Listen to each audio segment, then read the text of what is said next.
How you doing, guys? Chris here. Well, we got another flight in the record books. And this time around, Ingenuity did more than just a hover like it did in the first and second flight. For Ingenuity's third flight, it took off in its original position as it did in the first and second flight, but this time it proceeded 50 meters and then returned, landing in that original takeoff position.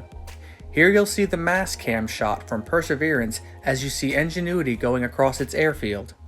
Like before, we'll have to wait a couple of days to get that better resolution footage from the Perseverance.